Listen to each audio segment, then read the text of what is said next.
Test. Great.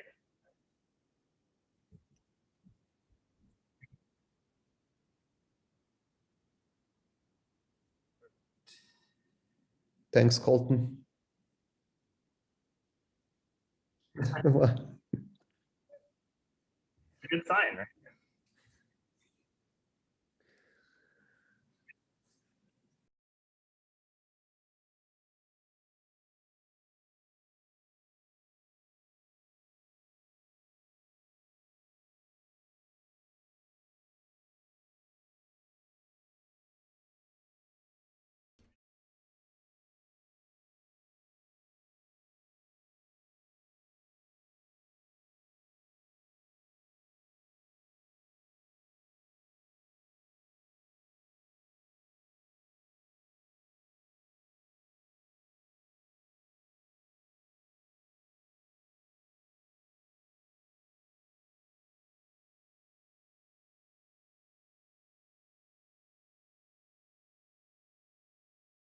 Probably one of the craziest growth stories in DeFi. I think if BSC didn't exist, it would be the craziest, but you know, maybe you can't compare a stablecoin to BSC things.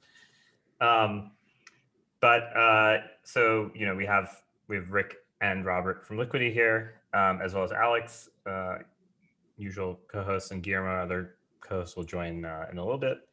But before we dive in, I think we'll just maybe go through you know, a little bit about what's happened in DeFi this week. It was actually quite a big week after a few weeks of being overshadowed by other parts of the cryptosphere. So there are a bunch of governance votes. I think Compound is deprecating some markets, like the old school rep market. Aave is added yield farming, which is probably one of the biggest changes in capital this week in the space. Maker Compound, Tarun, is Compound completely removing the rep market? No, they're doing creating a new market. They're deprecating the legacy market and creating a new yeah. The new market already exists. So Rep v2 is already supported. Oh, okay, I see what you mean. They're putting Rep v1 on like no new loans mode. Basically, like I don't know if you remember when the Psi to DAI transition happened. Compound basically, if you had Psi sitting there as a lender, you could redeem it, but there are no new loans created and you can't add liquidity to the market. So basic governance voted on getting rid of that asset pair. But it's not like there's a loss of funds. It's just like people can't keep adding assets to it.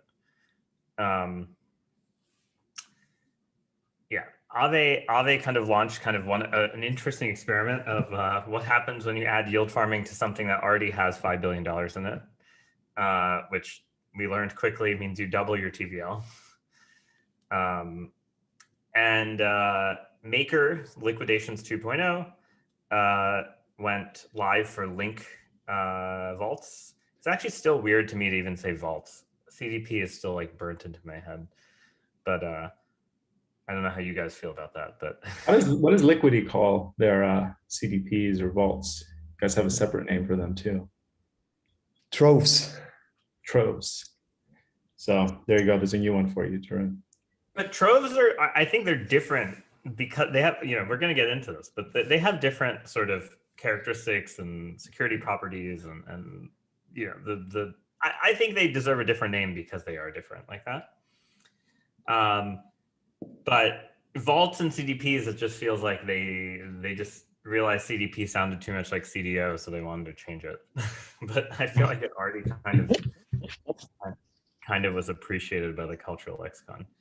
And then the last kind of big vote was this Fei 95-cent redemption vote, which you know, I'd say it was very contentious because it turned an unstable coin into a semi-stable coin, and who knows what will actually happen once this vote goes through. Papers, there weren't too many papers this past week, both on the crypto side and in DeFi. I tend to think like, people say this adage of bull markets bear products, but I think that also equally applies to papers. In bull markets, people don't write a lot of papers or good papers either. But we do have a paper coming out this week, Alex, Guillermo, me, and HT, but which is hopefully bucks the trend. But awesome. So I think first of all, let's maybe go through some of the background about Robert and Rick. I think you guys both have pretty unique backgrounds in the space. Not sure who wants to start, but maybe Robert, if you want to kind of talk about how you got into DeFi and your background. And Sure. Hi, everyone, and thanks for having us on this show. Yeah, so my background is indeed a bit special. So I'm a lawyer by training. I also worked as a lawyer like several years, as a legal counsel and a legal clerk. But I've always had a keen interest on technology and computer science in particular, which was very close to my heart. Used to code a lot in my early childhood already. But then later on, working as a lawyer, I got into touch with first Bitcoin, of course, but later on Ethereum. And then I just became like sucked in this new whole ecosphere of blockchain and became like a private researcher. And I was very lucky that after a few months of just doing my own research, I got into touch with people from Definity, which back then was like maybe like a small project with 8 people. And they invited me basically to their like office, which was just like a small residential house in the Silicon Valley. And I landed a job as the first employee in Switzerland. And I helped them in different ways. So I helped them a little bit in operations, but my main role then became like protocol research. And I had the chance to work on consensus theory, game theoretic questions. And I had some insights in multiple layers of their like platform. And that was like basically how I got into the whole blockchain. And then later on, I also had a chance to look a bit into like the applications that are potentially possible on top of a blockchain. And that's how I got into the whole DeFi space in the mid 2018. It is interesting that you're not the only lawyer DeFi protocol founder. Like you and Stani are probably like the two most prominent lawyers who also run 2 of the larger protocols. So is it coincidental? That's one question I want to ask, but I want to let Rick introduce himself too. But I do find that fascinating that you have this background in computer science and law, and maybe you can help us tease apart how the 2 perspectives maybe complement each other or maybe don't, and potentially how it influences your thinking on DeFi and blockchains maybe more broadly. Yeah, so it is like really interesting because like blockchain is at the crosshairs of like many different disciplines, like of course computer science, but also economics and legal like considerations are very important. And I think just having a legal background helps to some extent, but of course it's much more than that.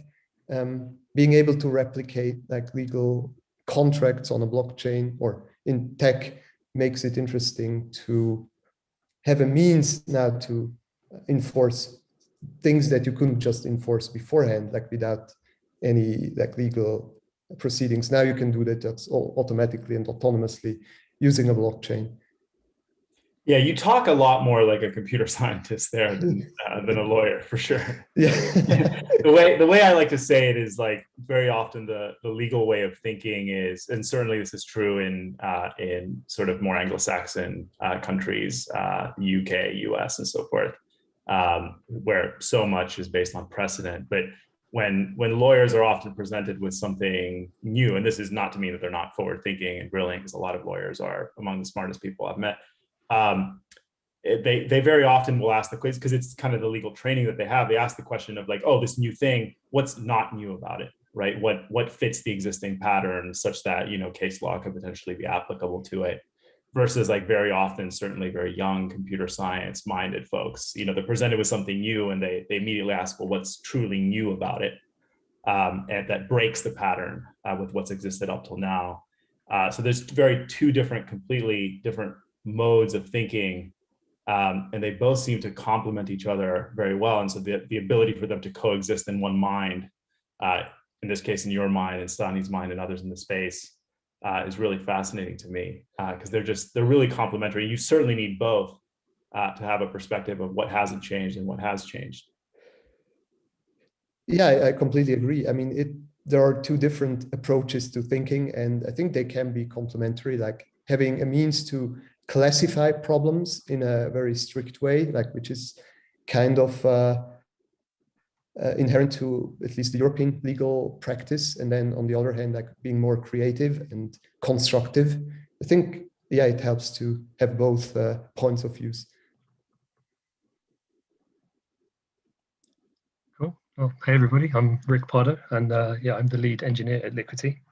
I've been working on the back-end smart contracts for about a year and a half now, since me and Robert got together in November 2019. Academically, I've got like a background in physics and economics, and I did a couple of years of web development and kind of fell down the Ethereum rabbit hole late 2017. And yeah, I was just super enthralled with this idea that you could build these kind of tamper-proof, irreversible applications on Ethereum. And I was working on a couple of Ethereum projects myself. I did kind of a small math library before Robert reached out to me. And yeah, I really like the idea of Liquity, and I love the elegance of the system and the efficiency in the concepts Robert showed me, and just the way Robert thought about it all. And yeah, we decided to work together. And I've been working on the backend smart contracts and doing a lot of like testing and security, and also kind of building out some of the math foundations of the system as well. Awesome. So I actually think so for a lot of people who may not have heard of Liquity, maybe a good place to start is, before talking about the launch and then going into technical details, is what is the sort of philosophy that you both take towards stablecoins, like algorithmic stablecoins? Because I think, especially in this current boom of algorithmic stablecoins, it's actually quite important to state the philosophy of the coin first before the properties of it. Yeah, so I think our approach to like the property algorithmic is a bit different from those algorithmic stablecoins that are not backed by anything. In our system, algorithmic just means that the whole interaction, like the whole system, is governed by an algorithm rather than by human intervention or a governance. But it's not algorithmic in that sense that it's not backed by anything, because yeah, Liquity, or the LUSD stablecoin, is backed by Ethereum and it's over collateralized, though our aim is to cut down on the over collateralization requirement as to the extent possible. But basically, yes, it is algorithmic, but our main goal isn't so much, or wasn't so much, to issue a new stablecoin, but it was more about making borrowing a stablecoin against your volatile asset, like here Ethereum, as attractive as possible by not charging an interest and by also cutting down or reducing the minimum collateralization ratio. In that sense, the stablecoin aspect is a little bit incidental in our system. Right. Actually, one tenet I think that, it seems to stand out in particular in your system is kind of this governance minimization, basically non-existence. What kind of things influence that strong view and really going to making a very different design than other stablecoins to preserve that property? Like, how did you end up going down that path? Because I guess when I was thinking philosophically, I think that seems to be like a core tenet here, which isn't true for pretty much every other stablecoin, except maybe RAI, which wouldn't be considered stablecoin in a lot of ways. But yeah, like, how did you get to this point, and how did you both kind of end up at this kind of juncture of really low governance? yeah, we also let Rick maybe tell a bit more about some aspects, but my view was basically that governance is an interesting concept and it can work, but most of the time it doesn't. And it has its issues, whether it's the fact that the turnout of those votes is relatively low in normal situations or in most systems, so that people with relatively low capital share can already influence a vote in their favor, which just makes the whole system game theoretically not really reliable, or it's not as safe as it should be. And yeah, and the other thing is that it's also slow. If you want to have a system that can quickly react to changes in the environment, it's probably better if it's an algorithm that adapts an interest rate or adapts some other parameter than a body that first needs to get a proposal and a vote on it, and the proposal needs to be implemented. So yeah, those were just two reasons, but maybe Rick can tell a bit more. But yeah, I'd agree. I think in practice, governance just doesn't always work out as well as it does in theory, and it can become a bit of a role play sometimes, where participation can be too low, or it can be dominated by whales. And just from my perspective, as in kind of an engineering mindset, I really like the idea of just building something very pure and automatic, like this machine that just operates on its own, and kind of working on tuning that and getting that right instead of figuring out all the social dynamics around it. So yeah, that was always appealing to me. And this is more of a semantic point, but I hear those concerns as being ones primarily around the voting mechanisms, and that an algorithm is a governor of the system, just a different form of governance, that you're doing decisions on the basis of what the algorithm says as opposed to what the voters say. And certainly it seems like we've had lots of challenges with on-chain voting systems. And certainly a lot of the ones that are even very prominent, have existed for some time, are still working through a lot of those challenges. Then of course there are the questions of who selects the algorithm and so forth. And so there's kind of, I don't know what terminology you would use for that.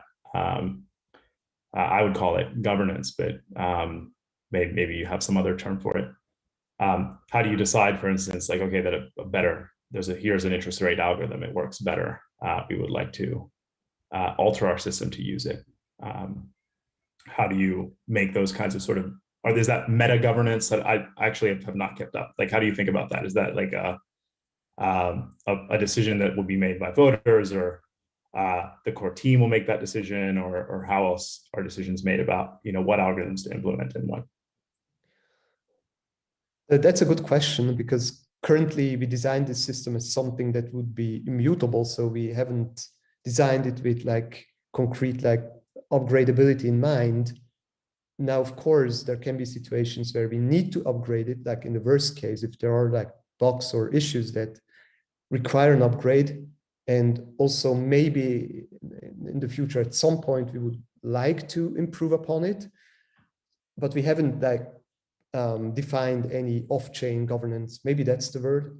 I think Vitalik has this kind of dichotomy between on-chain and off-chain governance.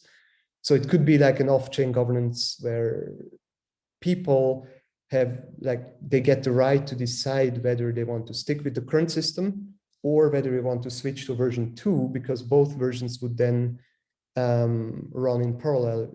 We have no means of shutting down version 1. So it's kind of voting by just acting accordingly, by becoming a user of the new system or staying with the old system. So that we cannot influence. So it's just by communicating the benefits of the new system that we can influence people. Right. So that's just a different type of governance decision, in that you have a fork in the road and you say you vote with your feet, or I suppose in this case, vote with your capital, and migrate to the system that you find preferable, or that satisfies whatever performance characteristics or otherwise that you seek. Exactly. Interesting. So, now that we've kind of talked a little bit about the philosophy, I think maybe diving into kind of your launch over the last few weeks and kind of how it grew really rapidly might be good. It'd be great to kind of learn how, first of all, before we even dive into like how you guys felt about the launch, how stressed were you right at launching a new stablecoin in kind of this extreme adversarial environment where there's just everyone ready to snipe? You know, like what were your emotions like right before hitting the enter button on it was definitely intense. I mean, it's a very vivid day. I'll remember it forever. But I don't know, I think like because we put so much effort into security, we really did put a lot of time into testing security and a lot of resources into audits. We did feel quite well prepared. But yeah, there's always that adrenaline when you hit that enter key for sure. And it was kind of crazy how quickly the system grew on that day as well. After we launched, it really ramped up. So yeah, that was quite a roller coaster just to watch it grow. Yeah, actually, curiously, out of curiosity, how did people kind of like hear, you know, when you look back retrospectively back at the launch, how did people kind of hear about the launch? Who were kind of the earliest participants? Do you guys have any ideas of like kind of how you had that growth? Because I mean, the interesting thing, at least from my perspective, was Liquity launched basically at the same time as Faye. Faye had tons and tons and tons of buzz and whatever, and lots of capital went into it. But of course, it ended up being kind of flawed and didn't kind of work as expected. And then afterwards, it just, you know, I feel like I just saw this huge inflow of capital into the Liquity system. But like, you know, do you guys have an idea of like who the initial sort of early adopters were, and like, you know, how they found you and how they found the protocol?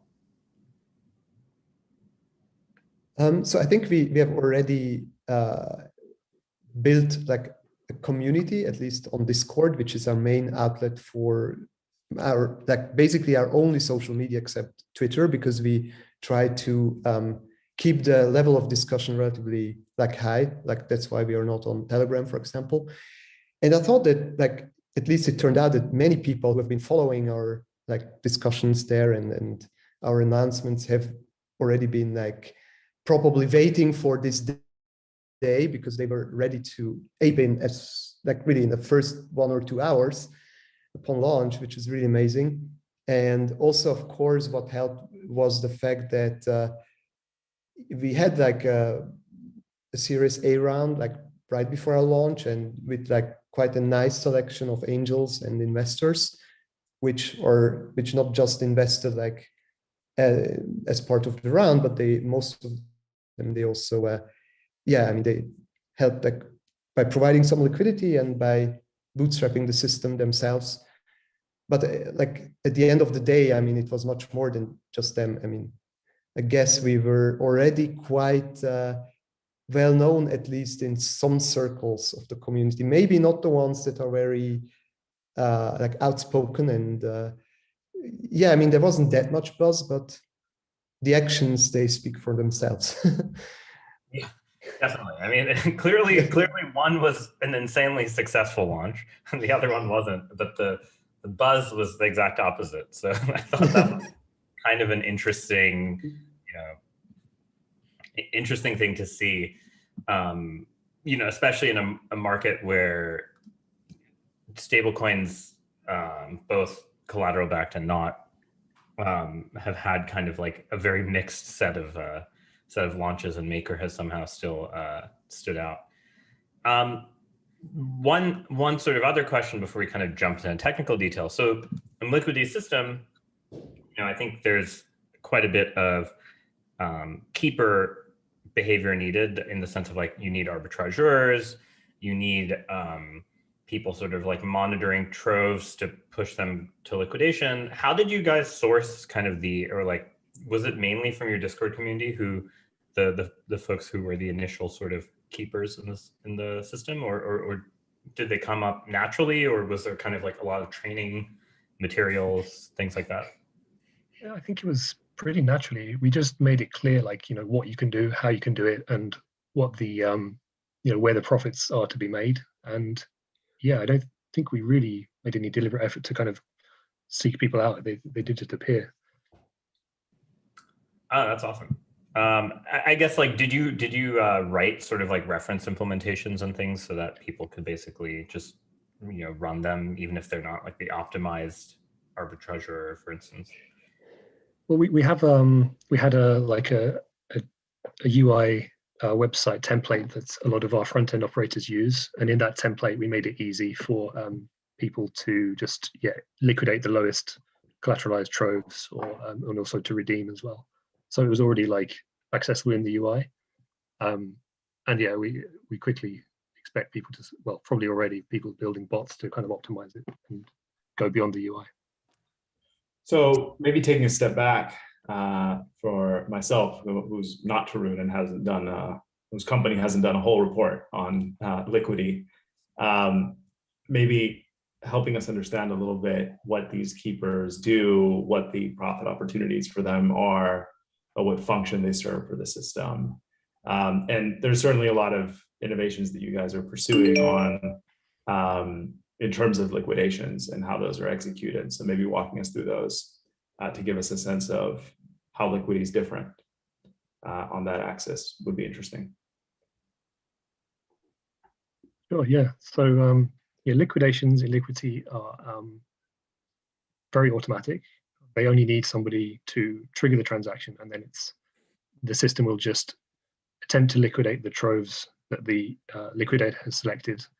And there's no like auction process or off-chain buying and selling or anything. It's just an instant liquidation, and if the conditions are right, so if the trove is liquidatable, it'll just get liquidated and redistributed. And where it gets redistributed to depends also on the state of the system. We have a stability pool where borrowers can deposit their LUSD, and that stability pool soaks up the liquidated debt from liquidations and splits it up between all depositors. And then all depositors also get a share of the ETH collateral from the liquidation. And so because liquidations occur at our minimum collateral ratio of about 110%, then all these stability depositors can expect a net gain. They can expect a profit from liquidations. So yeah, sorry, go ahead, Rob. So just a quick note, so everybody can deposit LUSD, like everybody can become a stability depositor, not just borrowers, I think. Yeah, so you could buy LUSD on the market, deposit to the stability pool, and then profit from liquidations.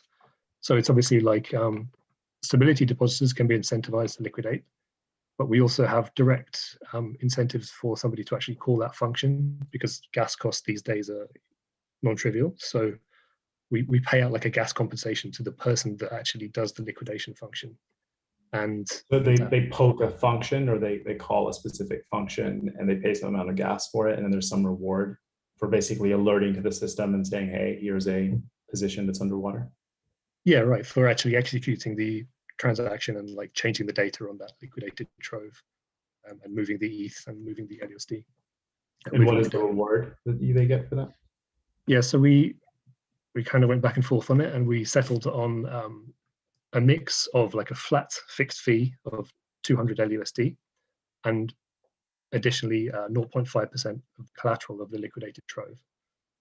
So it's, in most times it covers even like small troves being liquidated, and the bigger the liquidated trove, the bigger the reward from this collateral percentage. That makes sense. So the idea is that this function of stakers that are providing available capital to execute liquidations kind of automatically allows the borrowers greater capital efficiency, which manifests itself through lower collateralization ratios than in a system like Maker, for example. Yes, exactly. That's one of the core features. Right.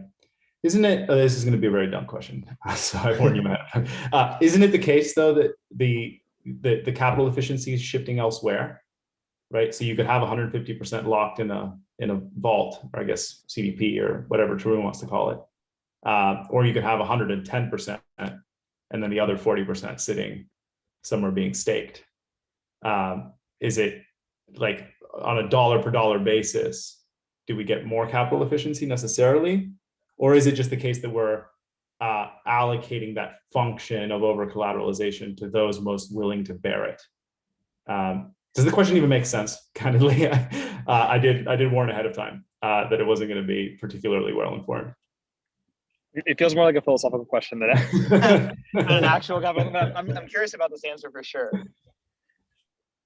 Well, I want to make sure it makes sense first. Is the question clear? The question is essentially, right, so we have a more capital efficient system from the perspective of the borrower, right? Because they have 150% collateralization, now they have 110. But now we also have this, potentially quite large, essentially insurance fund that is standing by to liquidate loans. So potentially at a system level, we may not actually be dollar per dollar more efficient. It's just the burden of who bears what collateral when has changed. And so it's a question of dividing the pie differently and potentially more efficiently, as opposed to on a dollar per dollar basis being more efficient. Hopefully that's more clear. Yeah. I think now the question really makes sense to me, and I think it's an interesting one, because the question is it a macroeconomic capital efficiency or a microeconomic capital efficiency? Like if you just look at what amount or what the values of the tokens that are now used to back our stablecoin supply, then it may seem as being not really capital efficient, because we have like the collateral in Ether, basically held by all the troves or borrowers. And then on top of that, we have the stability pool, which currently makes up around 85% of all the LUSD in circulation, though there are other reasons why this is so large. I can maybe get into that later. But currently you can say that our system in a sense is backed by two things at the same time. It's backed by this 200% over collateralized Ether, or the value of the Ether basically held as collateral is like double the value of the LUSD in circulation. But on top of that, 85% of that circulation is held back in the stability pool. But given that we are trying to make this as interesting to borrowers, from the borrower's perspective, this is a good thing, because this allows the borrower to make a better use of his capital and also achieve a higher leverage if he wants to. And at the same time, the fact that the stability depositors keep their capital inside the stability pool is not a bad thing for them, because they get rewarded. So they get, on the one hand, they get these liquidation gains, which can be up to 10% net gain per liquidated trove, because the liquidation happens just slightly below 110%. But on top of that, we have another reward, which is a secondary token of our system called the LQTY token, which is given out over time to those stability providers. And those LQTY tokens, they capture the fee revenue generated by our system. So in that sense, we can feed back a lot of the value generated by the whole system to the stability depositors. So there is a reason why they keep their tokens there. Interesting. Okay, I see. So I'm going to pivot a little bit. I actually have a quick question about, and this is a very specific question about the mechanics of the system. And I guess, first off, this might be a very basic question, but how do you know whether a position is liquidatable? Is it compared to some AMM price? Is it what oracle, I guess, is being used to check whether a position is under collateralized relative to the margin necessary? And kind of secondarily is, because this is being done on chain, it seems very, very expensive, which I guess, is part of the reason why you have this mechanism for paying people back, if they actively, they actually do liquidate some position, you pay them back for the gas, and along with some 0.5% of the liquidation margin. But it feels like, paying back a fixed fee plus some percentage of the profits, feels like it could be weirdly exploited in some way. I don't know. It's when you add a step function to something that's mostly smooth, it feels really weird. So what prevents someone from, I guess, doing something that could potentially drain the, the second question is very vague relative to the first, but what prevents someone from being able to kind of, drain the pool by essentially having these slightly under collateralized things where the liquidation gains are very small, but the gas gains are almost, are at zero.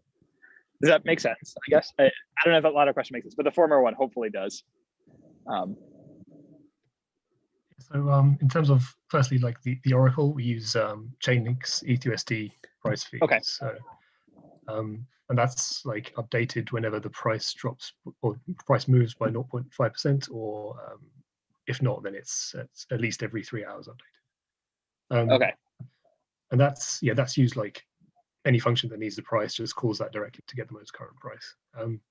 So in terms how of fast is that? Just so that's good, because right, it feels like speed when you're at 100%, 110% collateralization is of the essence, right? Being able to very, very quickly get rid of a position that is potentially dangerous. Can that be called basically at every block, or what is the speed of the Oracle that you're working with? Yeah, so it's in every call that needs the price, we'll fetch it from the Oracle. So you could have multiple liquidations in a block that will fetch the same price. Yeah, like, so it's very current. And we also did some. Sorry, right? We also like just looked at the historic price data that we could fetch from Chainlink, because Chainlink is the Oracle that we are using, and we just noticed that like 10% is like basically the maximum deviation between two price feed updates that occurred. I mean, it was on March 12th, like this Black Thursday, and so that's what basically justified our selection of 110%. So with a very high probability, this will never be exceeded unless some extreme events. So you should always be able to liquidate above 100% collateralization. I see. Okay. And I guess this leads us to the second question, which I guess Tarun kind of mentioned, and I guess is partially why there are simulations for this. But yeah, so I guess to give you an example, it seems that in the case of liquidation, right, because you're paying back some kind of a fixed fee plus some percentage gain, you could imagine that you could force a very slightly under collateralized position to be liquidated repeatedly, right, with using a very small amount of money or whatever you would like. And due to that, you could potentially drain, the protocol itself, because the protocol itself has to pay back kind of a fixed fee. Does that question make sense now a little bit more? Yeah. And the question is, why can that not happen, right? Like, there's got to be some sort of, maybe not a theoretical guarantee, because who cares if it's theoretically guaranteed, but generally speaking, kind of intuitively, what prevents an attacker from doing that? Yeah, so all the fees come from the trove that is liquidated. So when a trove is made, first of all, it has a minimum debt of 2,000 LUSD, and what happens when the trove is created is an extra 200 LUSD is minted, and an extra 200 debt is added to the trove, and that 200 LUSD is like set aside as a gas reserve or a liquidation reserve, and it's returned if they close their trove, but if they're liquidated, it goes to the liquidator. Got it. Okay, so that prevents you essentially from having these weird, like, positive feedback loops where you end up continually liquidating a bunch of positions that are just barely under collateralized or something like that. Okay. So, I mean, I guess this is a very vague, and here's a second very vague question, but hopefully it's more interesting. How the hell did you come up with this, right? Like, kind of what led you to this idea where you can kind of have a person pressing a button somewhere far off in distance, right, liquidating, and then having the liquidation profits kind of get put back into the staking pool, and why? And I mean, what does that work? Also, I don't know if you can hear me. Apparently, I might be cutting out slightly.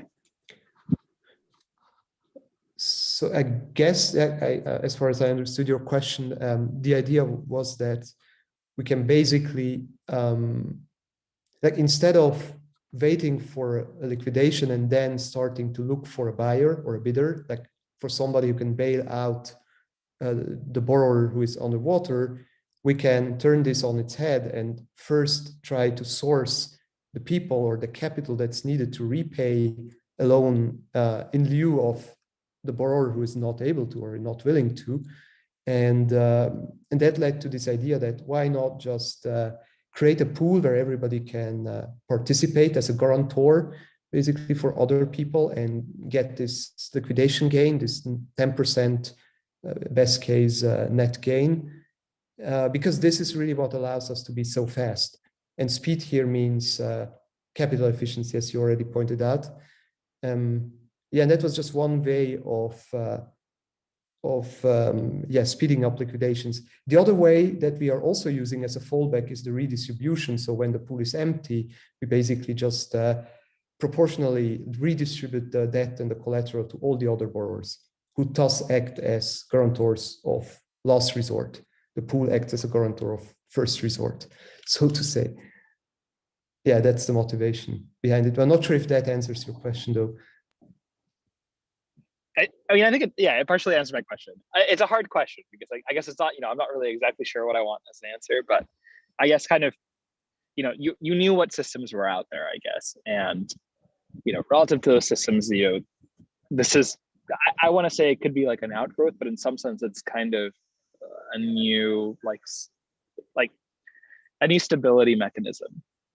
It's not like just like a slight derivative change on it. So I was just curious kind of what led you to coming up with it. Like, this is a very general, like, inventor's question. Like, what inspired you to realize this necessity in mind? Yeah. How can it be done? Yeah, I guess one other inspiration was also the fact that when your system grows too large, and I think that Liquid is already in this position, that in that situation, if you need to sell a lot of Ether or a lot of collateral held by your system at once, then just the fact of selling like 1 million ETH or 500,000 ETH would have a huge price impact. And here we can avoid this because the pool already contains what is needed. So there will be no additional, at least direct price impact by the liquidation.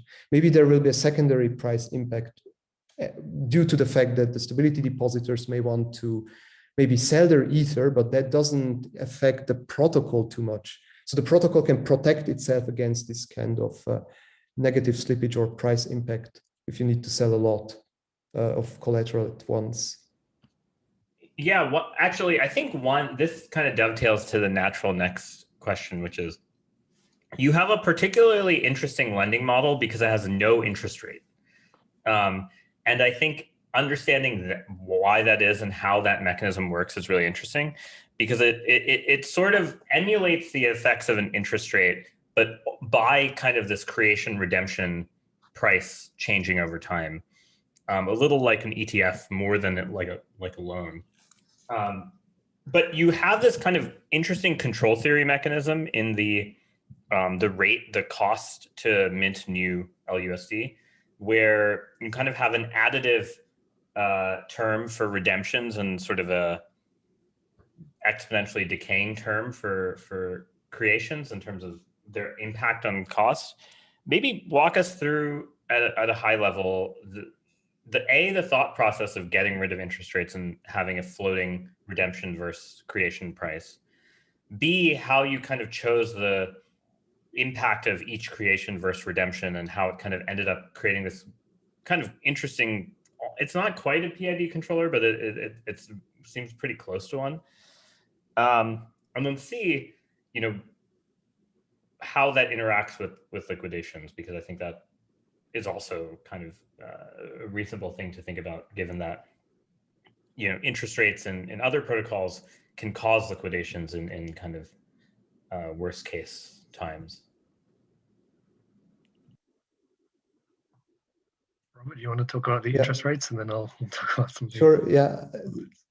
So for the interest rate, a lot of stuff. Yeah. So we can break it up, but I think starting with the interest rates is like, it's very unintuitive, I think, to a lot of people who are used to DeFi protocols that have interest rates to like throw them away. Mm-hmm. Yeah, so the thing or the issue with interest rates is not just the fact that you need to pay something or pay something regularly, but the issue is more that it's most often like unpredictable, because at least in the system that I was analyzing at that point in time, it was all variable. Now we have like fixed interest products, but back then it was just variable interest all over the place. And the best thing that you can do against this kind of unpredictability is doing away with interest rates altogether. And yeah, and that was basically the idea. And yeah, the question was, can we do away with interest rates as such, or do we need to have a replacement? And then we realized that we do need to have a replacement, because interest rates also serve this. I mean, they are not just nice for whoever receives the interest rate, like whoever benefits from it, but it's kind of needed to keep your stable coin stable, or at least it's one of the monetary instruments that you can use to throttle the generation of new loans by making it more expensive. And that's why we just replaced this interest rate mechanism by a one-off fee or borrowing fee mechanism that serves a similar purpose. Like when you take out a loan, you may have to pay an interest rate, which can be lower or higher, but once you've paid it, you have no other recurring costs. So it's completely predictable. You can calculate your cost of capital in advance. I mean, knowing at least or anticipating the length of your, or the time you want to keep your position open. Awesome. Yeah, I think maybe then the next question is, what was the inspiration for your particular mechanism of kind of these like decaying versus like jump rates, where one type of action causes the rate to jump, another type of action leads to decay, and like how did you kind of think about this type system? Because at least in my experience, I've only seen a couple things in traditional finance that are kind of like this, but they usually don't trade at high velocity. So that's why I think it's actually kind of novel to see something like this and something that's trading super frequently. So like, yeah, it'd be great to kind of understand how you guys came up with this. So both the redemption fee and the increased borrowing fee after redemptions are intended to really kind of do the same thing, but come at it from different directions, and that is to restore the peg.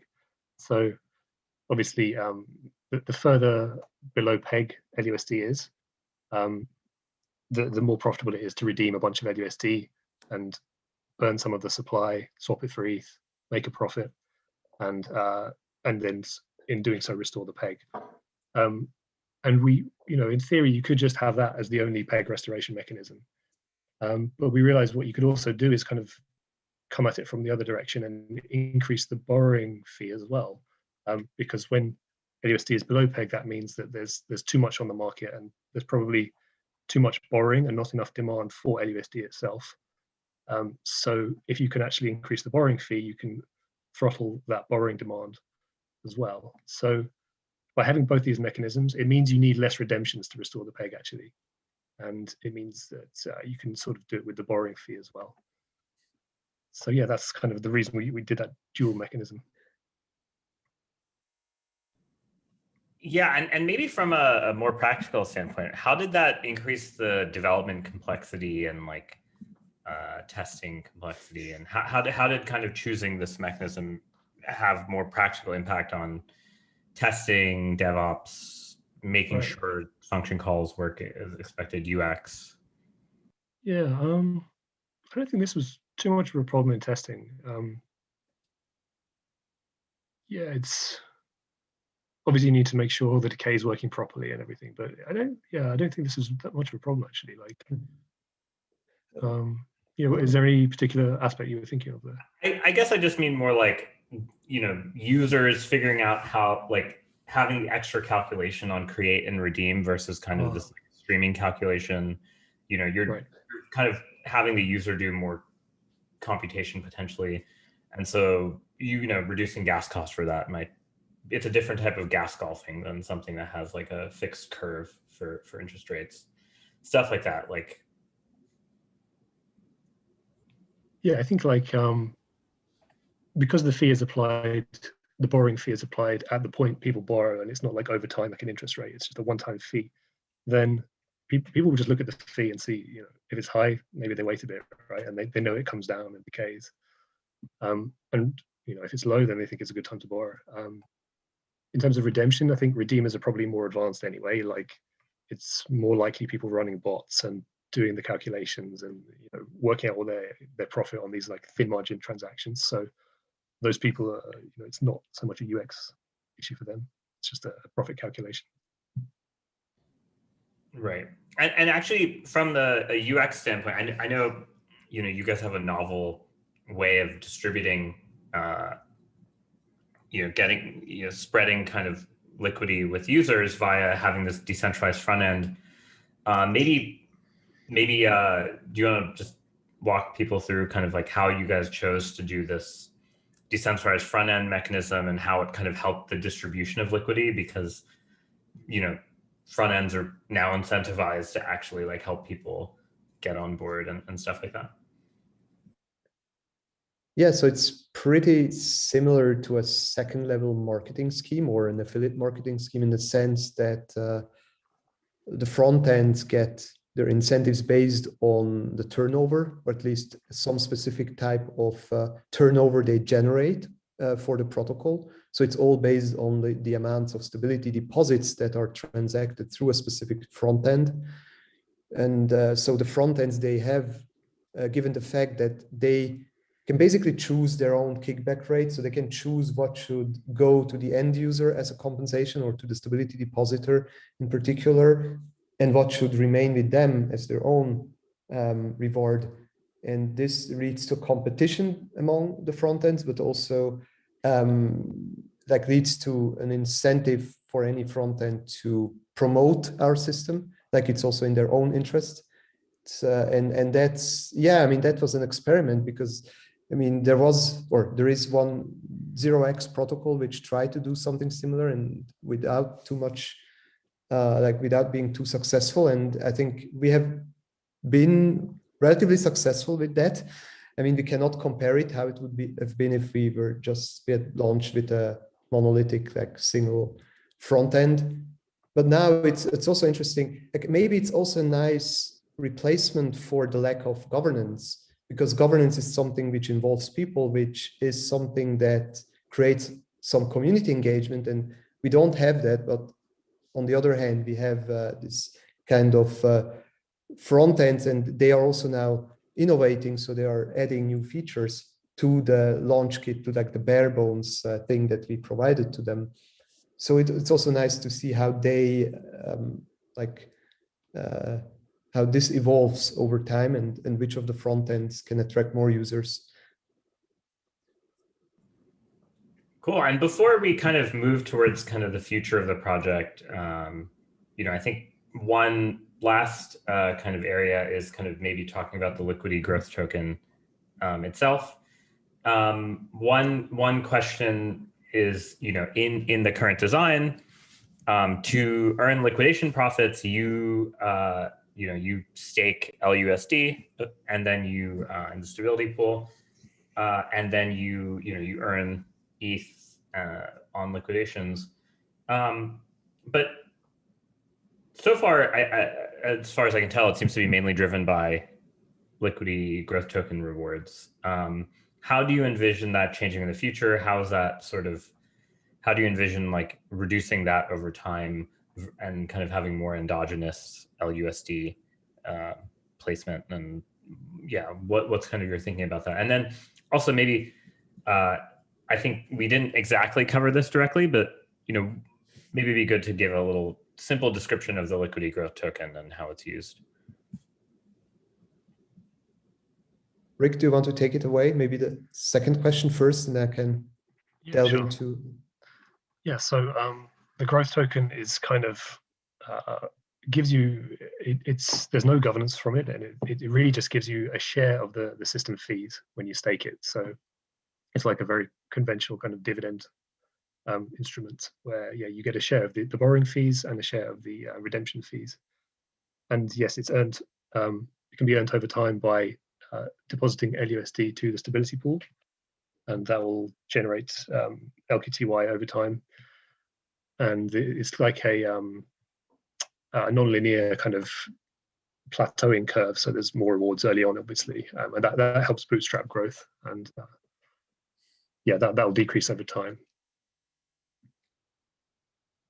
Yes, I think that's the point, that currently we have this enormous feedback loop, which leads to like very high APRs and yields for whoever deposits LUSD to the stability pool. Now, even with 3 billion TVL, we are at around like 40% yield, like APR per year for those LUSD stakers. But of course, this is not sustainable. I mean, at some point, the system will need to find other use cases for the LUSD, not just like putting them in the stability pool. So that's why we are now like working on integrations. Like you should be able to use LUSD as something like as maybe even as a base currency in other DeFi systems in the future, so that there will be like an organic demand for buying, holding, and like using LUSD to get other utility. Yeah, not just this stability pool depositing. And then I think also the rewards will over time like approximate maybe some like equilibrium, which is based on like what amount of yield you can achieve outside of the protocol. Like we have a Uniswap curve, we have a Uniswap and a Curve reward program going on, but maybe others will, like other programs will follow, and not just from us, but from third parties. And yeah, I mean, the plan is to increase those external use cases for LUSD for sure.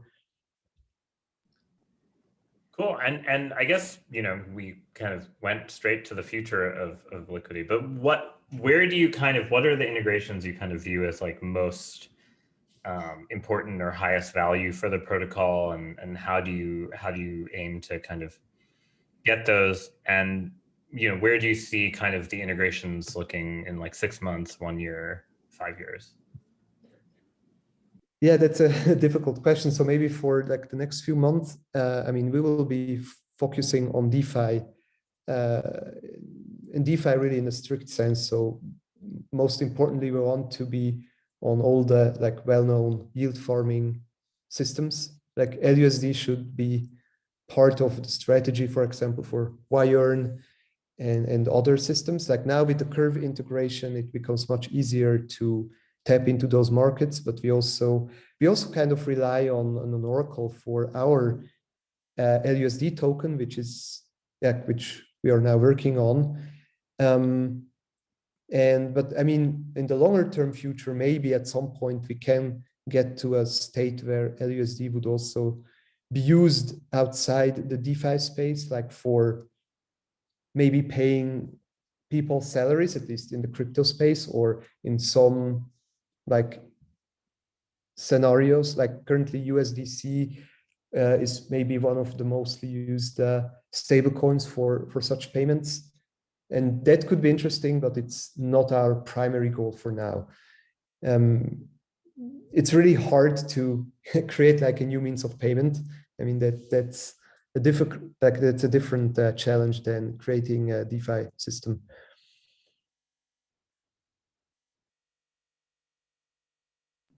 Awesome. Well, I think we could, I don't know if you guys have a sort of view on the future technical roadmap, but before I kind of ask that, audience questions, I think we saw a few, so feel free if you're watching to add some questions in the chat box, and we'll try to address them.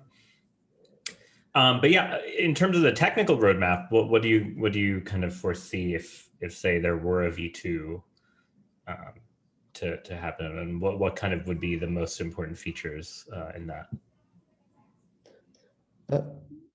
So one avenue we are looking into is porting our system to, or creating maybe a new version of Liquidity on platforms that are more scalable, be it like second layer solution for Ethereum, but also other blockchains. And here particularly, we would like to look into Definity as a potential platform. But I mean, that's like a longer term plan, because I mean, for other blockchain platforms that are not compatible, like they are not using EVM, I mean, it would take some time to migrate or to port it. I mean, that's one thing that we are looking into. On the other hand, we are also exploring novel ideas which are not directly related to the current version of Liquidity, but also related to borrowing, and interest-free borrowing in particular, but not just now a stablecoin, but any asset. I mean, it could be interesting to allow people to borrow any asset without paying an interest rate.